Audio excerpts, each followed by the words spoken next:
Another aspect of work that we can look at where small joint work really complements, or if not finishes it, is any type of clinch from behind. So we often use a waist clinch, what we call a belt lock, or a diagonal body lock harness. Both are the same, right? In the case of this, what I want to teach myself to do is to feel the nature of the grip. At the beginning, it's okay to look at it so that your eyes get educated as well, but I want to feel.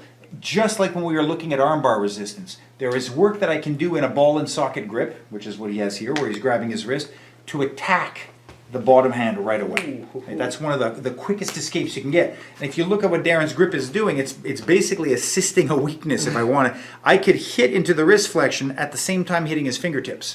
Right? And then that releases one and gives me the other. That's a bad one. Sorry about that. That was ding, right? Or I could say, look, I'm going to grab the top grip. From top grip, you'll often see people teaching this so-called star position where they lean their head on the shoulders. Some people do it like a Cossack style dance where they put the heels all the way out to put strain on him. I'm more of a fan of kind of making sure my heels are still light on the ground like pedal work, but I can lean into him so that if he suddenly releases, I don't fall catastrophically. And what I want to do is I want to isolate the top hand. Get that same bone notch grip in his wrist that we were talking about before. My other hand is usually going to help, right, with the web shooters, with the palm heel, or hook the elbow. You could, even though he's got a strong grip, you can weaken the grip through a few different manners. I can ratchet the arm, smallest rotation possible, keep it tight, yeah. I could assist it, right, with both hands, that's going to help weaken it. Or I could simply acquire that and then scarecrow the elbow up. Normally it's a mix of a small bit of ratchet and then both hands scarecrow the elbow up so that I make an opening to feed that through. Then from here it's 2-on-1, ripping it out, and that's good, strong holds.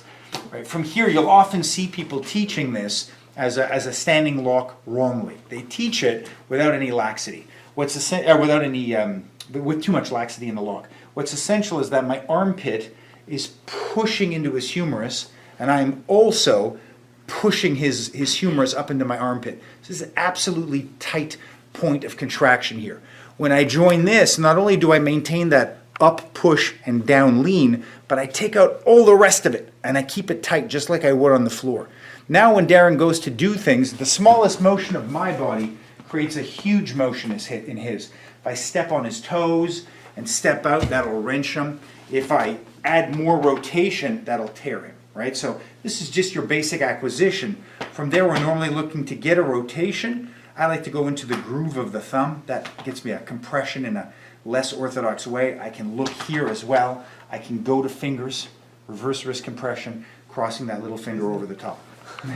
Gentle, gentle. So again, we have bottom hand all the time.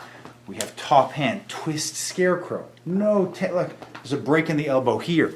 Capacity to get the fingers, capacity to lock, and to get out. There's so many dynamic options, and nothing changes off a harness. If he goes to a harness up here, whatever way, right? Harness, it's the same. You feel there's a top hand where I can twist it. I work. Look, here's your Nikio again, right there, table leg, extruding here, and in the same grip, I can take the bottom. And again, look, you can see his own grip is assisting the compression, so it allows you to get out. So as soon as you understand the mechanics, these are just cherries you can put on top of the sundae to start to acquire excellent compressions in any position.